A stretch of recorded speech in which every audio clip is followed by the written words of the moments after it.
Hello, it's me again. Welcome to AEC Unplugged. I'm your host, Danielle Gray. Thank you so much for joining. Um, what is AEC Unplugged? I think there may be some of you that are watching for the first time. And what we're here to do is to have intimate discussions with thought leaders about insights, strategies, X's and O's, and all of that, but also really getting to know the people behind our industry and those that can support us. So I am just really excited every time to be here with you. Let's see here. So, if you didn't join our first episode, it was about, we talked about email marketing, we talked about design, we talked about marketing leadership. And I just want to say thank you to all of those of you that shared, that sent great messages, encouraging messages about AEC Unplugged, and that it was really the boost you needed. So, I heard you. Thank you so much for sharing. Let's see here. So some of you may know that it's Mental Health Awareness Month, and I think that that is what really inspired this topic today of mindful leadership and communication. As you know, and I hope you know, that you cannot fill anybody's cup if your cup is not full. So I know as professionals, we are running around, we're doing so many things, but in order to do good work, we have to be good. So that's really what this is about. But real strategies, real, real insight. And so that's what I'm so grateful for. Now, I'm going to introduce our guest for today. So Sia is a corporate advertising executive who first found yoga as a collegiate athlete and used her practice to help manage a fast-paced, high-stress career while being a full-time mom. In 2016, Sia paused her career to start her lifestyle brand Yellow Mat Wellness. She designs, teaches, and well-rounded practices that incorporate mindful movement, breath work, meditation, and rest to regulate your nervous system and give you greater awareness, access, and control of your physical, mental, and emotional capacity. That's amazing. Okay. Her approach invites students to decenter a performative, fitness based mindset and create a collective space for personal discovery, insight, and connection. Sia has curated and facilitated mindfulness experiences for various brands and organizations, including Lululemon, Allbirds, the Honey Pot Company, Refinery 29, Essence Goo, Hyatt Museum of Art, and many more. So I would like to welcome to the AEC Unplugged stage, Sia. Hello. Hi, Hi. woo! Woo! So thank you so much for being here, Sia. I am really excited. For those that know Sia, I've known for, I guess, what, 5 or 6 years now. I'm not even sure at this point. But she is. I've always been very impressed. So I'm really excited to have you a part of this today. So let's see. I want to start with some questions. The whole point of AEC Unplugged is to Fire get a up. little bit, get people to understand what we're talking about, get some good notes. So let's jump in. Ready? Thank you so much. Danielle, do you remember that our first time hanging out together, first time I met you was actually International Yoga Day. The reason why I don't Mm, forget is because I always know International Yoga Day. wow. And so I remember, I don't know if you have this memory because it came up to me that you were there participating in an event and made such a good like Instagram photo. You've always been the content queen. That's my overwhelming memory of you is maybe the Thank you. Thank you. Definitely that was me taking pictures and getting content. That's how you know someone really knows me, because always they're getting it. So I think that the title that we have here today is really interesting, and I'd like to really dive into it, which is mindful leadership and communication. Mindfulness, you hear that being thrown around. So, what's your definition of mindfulness, but also mindful leadership and communication? mindful leadership and communication. I think we have to start with actually the definition. I know that I'm talking to peers here. Hmm. And so when I think about leadership, my mind goes actually to a quote. It's a Peter Drucker quote. He's known as like the godfather of management. And he says, leadership is not defined by attributes like charisma, it's defined by results. So leadership, it is the organization's leader that's responsible for, by not any means necessary, but the right means to achieve the results, the goals of the organization. Apply mindfulness to that. And I think that it really unlocks the definition that it's more than just, am I calm? Am I happy? Am I peaceful? Am I friendly to others? Which is common. And maybe even I had that misconception in what I call my former life as an advertising executive. But mindful people, we know when we're in the room with them. They're highly aware, they're highly alert. Yes, they might be charismatic. Yes, they might be a little bit more calm, but we know that from that place, they get the job done, and often more efficiently with much less stress and with much better results, which is what we're looking for. Wow. Okay. So there's so much you said there, and I think that one, that's great to know. Two is the importance of it. I really want to talk about the importance of that. Like, results is all people talk about, and I don't think that we always link it to the mindfulness piece of it, that it could actually bring results too. Sure. So yeah. So, like my wellness, let's talk about just like our workplaces for a second. Mhm. That our workplaces, we had a certain way of working, and then this big thing happened in Right. 2020.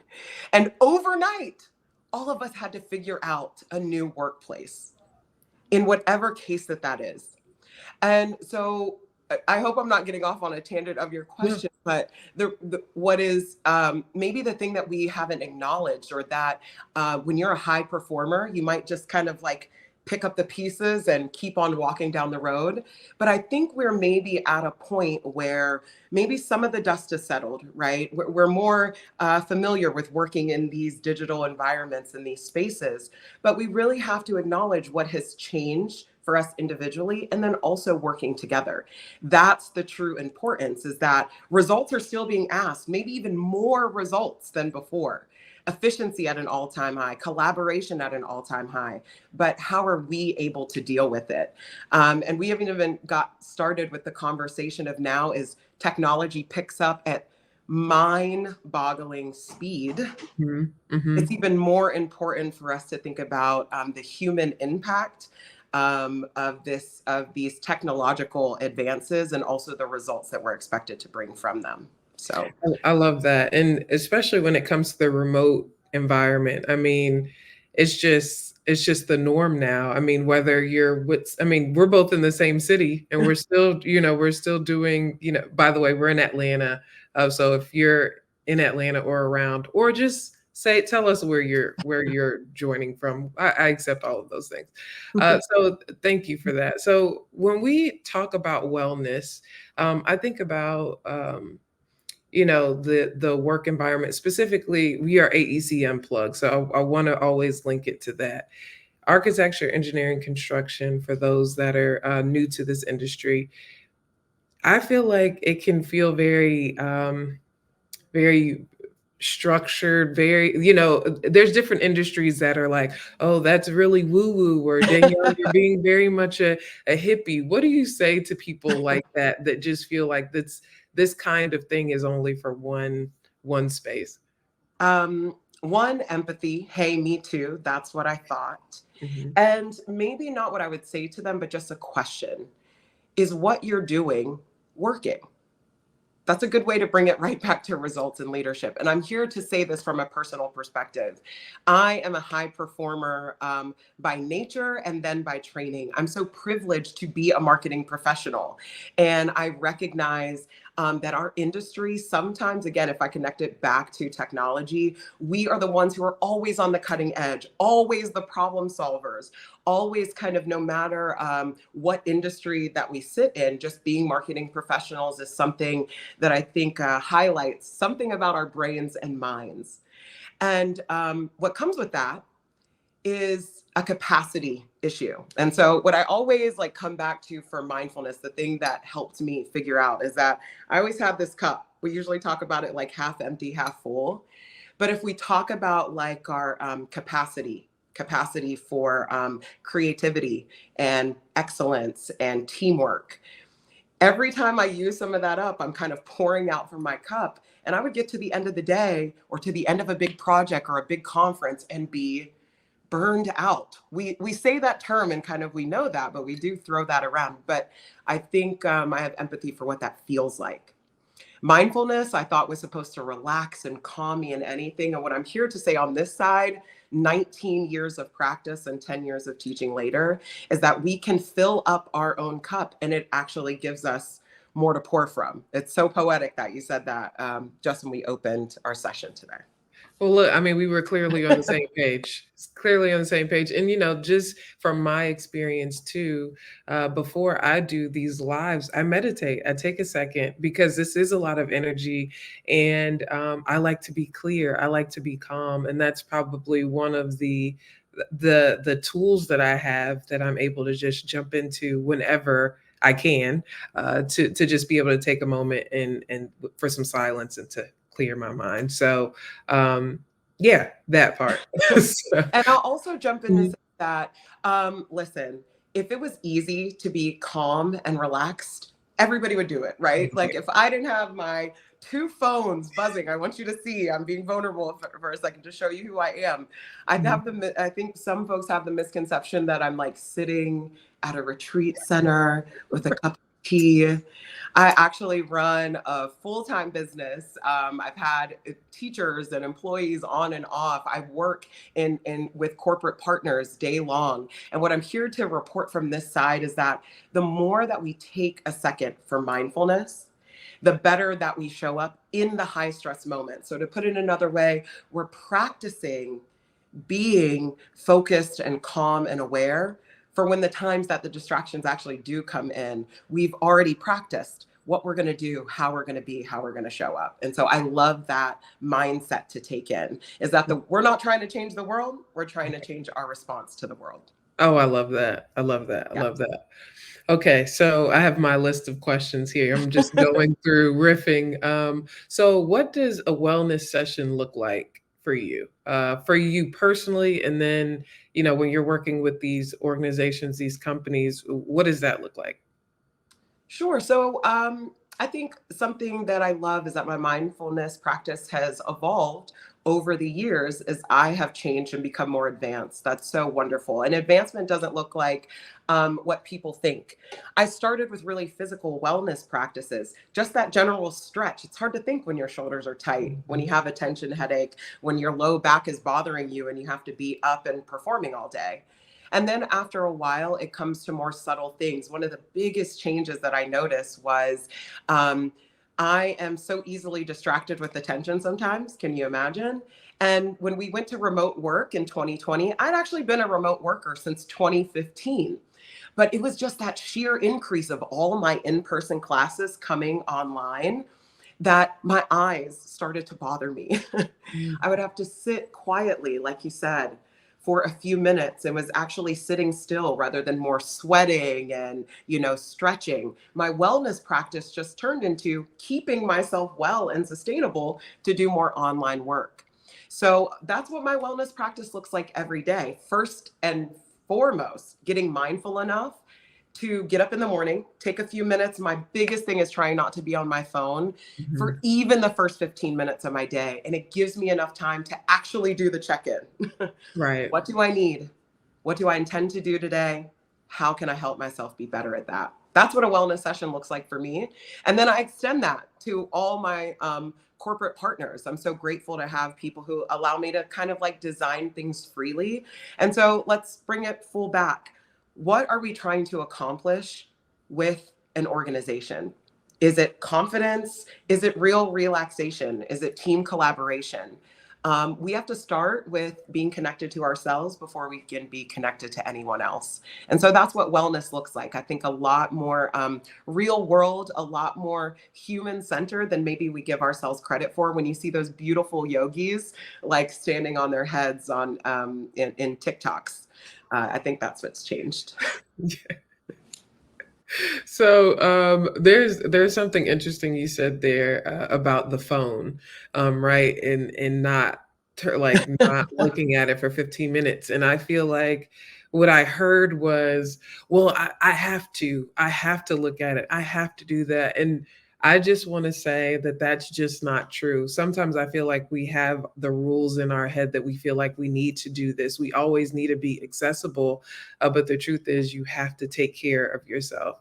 And we had a comment here, true, because often we can only control how we react and respond. Exactly, we can't control our world, but we can control how we react and respond. So thank you for that. So when you were talking, we talked about your wellness. What does it look like? Like when you go into a organization, what does this look like? I mean, I've seen pictures that you have like an engineering firm in the park. Like what are Right? what does that look like? Uh, well, one, I would love to invite us to your practice for a little bit. So Okay. maybe we can do it right now. Listen, Okay. we can Okay. talk about practice all day, but it's Hmm. actually when you experience a moment of mindfulness, you realize that that is what we're actually trying to practice. So Okay. because I can see your beautiful face, Danielle, I'll be speaking to you, but if you can hear my face or see my voice, or see my face or hear my voice, there's a chance for you to just like wiggle around a little bit. Notice if you've been sitting on your chair weird or you can adjust. I always say most of us don't pay attention to anything in our body unless it's bothering us. So maybe you just take a moment to kind of like squeeze your shoulders and feel your shoulders and move them to the back of the space behind you and drop them down. Maybe just those little adjustments. Maybe your hands just rest. And then if you need any more than that, maybe a challenge, if you need it, is to take your actual phone. You notice mine is always close, just out of frame. But whether or not it's been in do not disturb, can you take your phone and place it face down? Because it sends a psychological signal to our brain that we are Hmm. going to pause for a second. Hmm. And just for a minute. My coach used to say if the world was going to end in a minute, there's probably nothing you could do from your phone, anyways, to help fix it. So we're just going to take a minute. And then and if you have a regular yoga or meditation practice, you might notice that you assume this yogi way. But I just want to invite you that notice that we're all here together in this room, in this collective room. And all of us are doing one thing right now, and that's actually breathing. But we can synchronize our breath together right now by just taking a deep breath in. Keep your eyes open as you exhale. And maybe just look up from your screen and relax your eyes. And you might feel so relaxed that you want to close your eyes, but notice that you're still looking. You can still hear my voice. Nothing particular has changed. It might even feel a little weird, like a unusual blink. And just notice that your breath is coming in and out. You can hear my voice coming through the screen. Stop moving for just a second. And we're going to be still for about 3 seconds.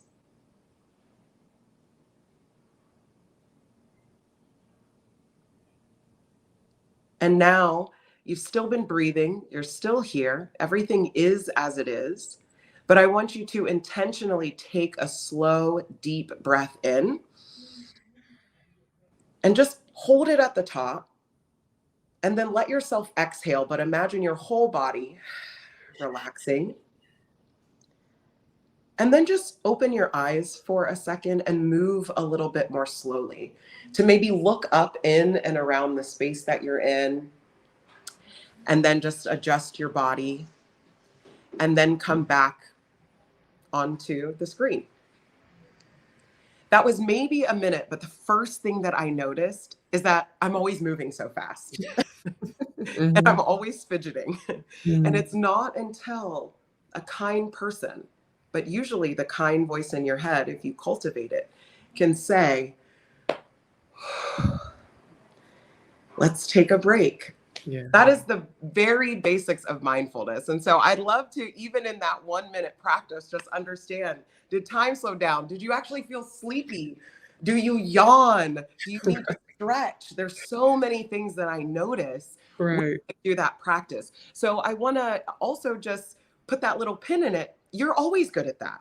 There's no way that you cannot be good at mindfulness. You do not have to go on a vacation to have mindfulness. You do not Right. quit your job and become a yoga teacher. Fun fact, I tried it. And mindfulness is something that is so accessible to all of us at any time. And then once we realize that it's almost a muscle that we can strengthen, it's those little bits of mindfulness practiced over time. I'll tell you, one of the biggest hacks in my life was when I had the ability to, if I was in control of the meeting as an account manager, client manager for my team, instead of booking meetings for 60 minutes, all of my meetings are booked for 55 minutes. And at that 5 minutes, you can just not be talking to people. Do not check your phone. Do not answer 3 more emails to be more efficient. Do not try to catch up. Just take a break to maybe Wow. process, to maybe be mindful and get out those couple of notes, but not take any action. You'll notice that mindfulness, heightened awareness, real care is what we want for our bosses, for our coworkers, for leaders that we admire. But that is really a quality that we have to be cultivating in ourselves is mindfulness. And a big practice of mindfulness is when you notice, oh, I've probably been on my phone for too long. It's just maybe turning it down, putting over, instead of making yourself feel bad or guilty about it. Right, and that's the thing, right? Is that I see a lot of guilt. Like it's like, no, don't do that. It's okay. We have now, so you making a choice, put it down. So I love that, and also I'm totally taking the 55 minutes. I've never heard of that What a before. hack. When you Yeah, can, and if you can, and unplan and unschedule that time. Imagine if you had 6 hours of meetings, which I wow, don't know about you guys, but I've had that planned back to back to back before. right. Even that 5 minutes in between adds up. That could be as much as 30 different minutes, that you could Right. have. That would just give you some space and time in your day. So I cannot stress the importance, however, of when we talk about, we've talked a lot about the leadership component, the mindful leadership, but communication. Mhm. Communication, that ability to connect, to be able to convey a message. We think sometimes it is just verbal or written for us, which I really pride myself on a crisp email. But do you know those moments where you feel like you can't even get out that sentence or you can't organize your thoughts? If you would take a moment and instead of trying to do, you pause and allow yourself to just be, to just kind of reflect on maybe what you want to say, how you intend the effect of your email to be. It's a little easier to think about the person on the other side who's receiving that email, what time of Mhm. day they're receiving it, what state they're in, how you are when you're sending it. And you see that that leads into something, the next layer and level of mindfulness past awareness is compassion, real compassion about what is the impact of what we're doing. And that is full circle. When you become mindful of how you're speaking, how you're engaging to people, think about what that does to foster collaboration, things, how it changes how we do things with our clients. I used to say I took a pause from my career, 7 years almost away from advertising before I begin to not just teach in this capacity, but actually go back and run client accounts. And it was Mhm. so interesting for me that the more that I took time to get myself clear and calm, I was better, more sharp for my clients, helping them make better business decisions, able to be more vulnerable when we're in intense and maybe sometimes, delicate conversations about scope, about Right. budgets, about things that are really impacting us now. And so it's real world application is why we're doing mindfulness, leadership, and communication in that way. I love that, and I've heard you talk about the the human we are human beings, not human doings, and I Whew. think that that's just such a good uh a good thought. Like, we are beings, so just be sometimes just being is good, and it's helped me, I feel like, be a little bit more just a better at my job, and what I do is to just be yourself. So okay. Next question. What would you suggest someone that's looking to share the importance of wellness with their leadership? Like, to go a little further, there's some marketing professionals on here. We had someone talking about how great wellness is remembering that we are people with needs, not corporate robots, and actively giving others the opportunity to take the moments of wellness. That's what keeps us going. And so I think that we may know that, right? But sometimes it can be hard to share that with leadership for them to feel like it's important enough to look into. What would you say to that person, or how would you suggest that them take that conversation to leadership? That's a phenomenal question. One, I think that we are aware of what's happening just in the world and in our office buildings. And I don't have the exact like stats on me, but there's been so much research in employee wellness, productivity, and since the pandemic, an increase in employee absenteeism, in sick days, in just leaving jobs, employee retention. When I think about absenteeism, the opposite of that is presence. And presence is the foundation of what I and so many other mindfulness professionals teach. Being present to your work and to the people on your team, and recognizing that we have so many places in our life that we're coming from, but we have a real desire to do good work. That's why we keep like showing up every day. Right. So it's definitely it is a business case that when you actually think about I'll just jump into it. The conversation of like artificial intelligence and AI. And I don't think that we've really unpacked about how it makes us feel, but I don't know about you. On my social channels, I feel this hesitance, this anxiety about it. And I couldn't figure out where it comes from. But I want to give credit and credence to human intelligence, our innate creativity, our sensitivity, and to address maybe you or somebody in the chat who talked about like the guilt. For years and years, I was a full-time working mom and felt so pulled because I wanted to be great in life and great at work.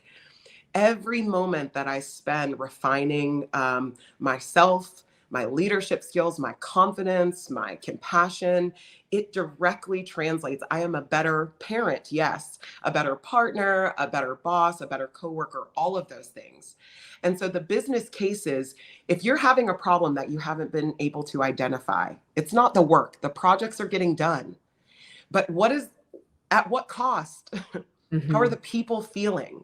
Hmm. Then that's your business case. That if they're already doing this good of work, what Right. happens when you take those people and you sharpen those knives and you're able to get the best out of your employees? It's a pleasure to show up and work because we feel like our cup has been, made Hmm. full.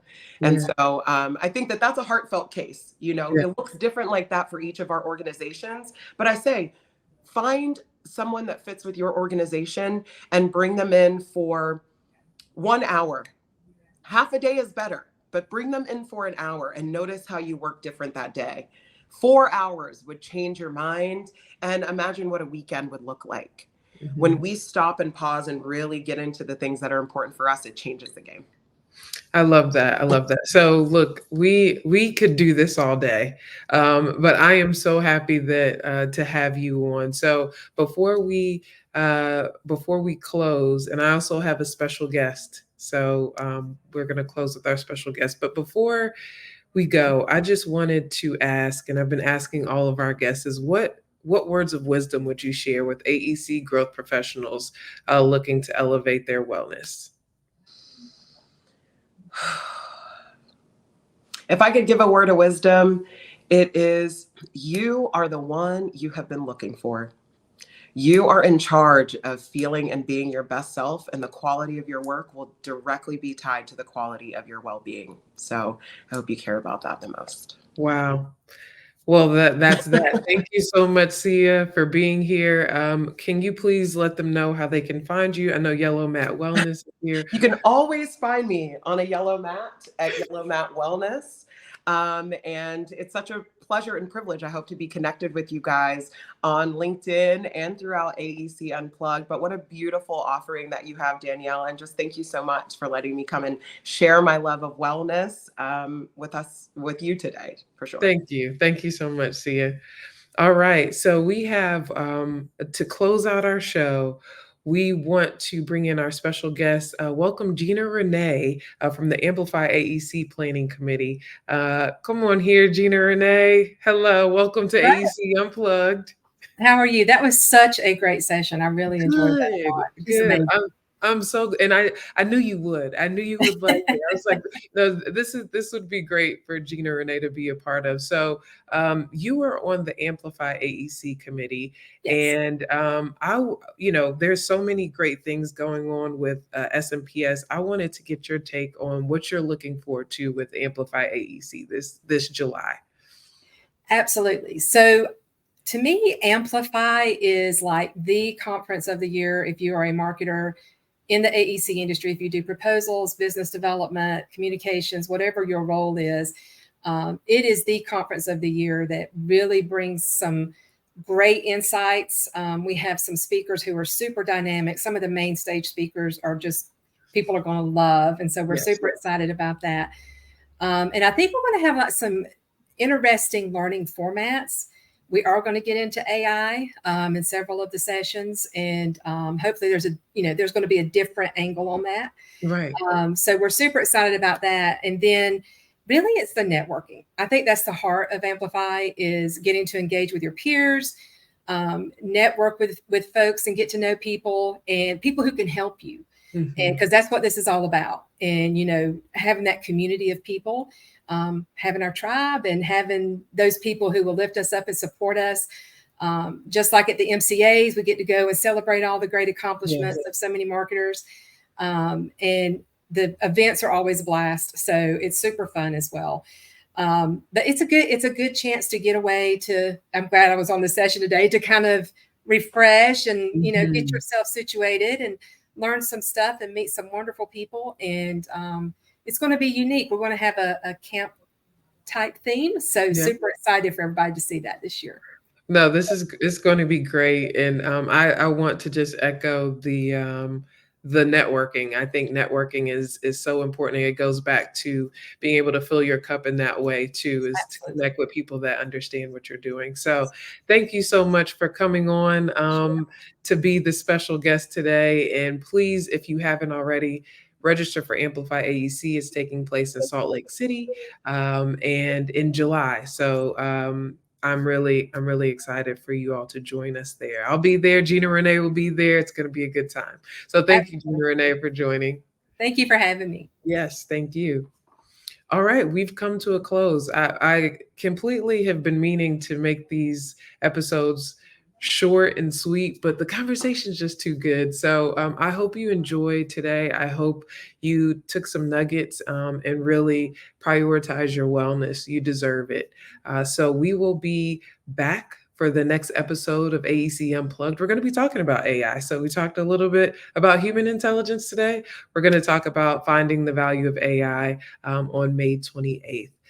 And it's also going to be followed by another one right behind it. So, more to come on that.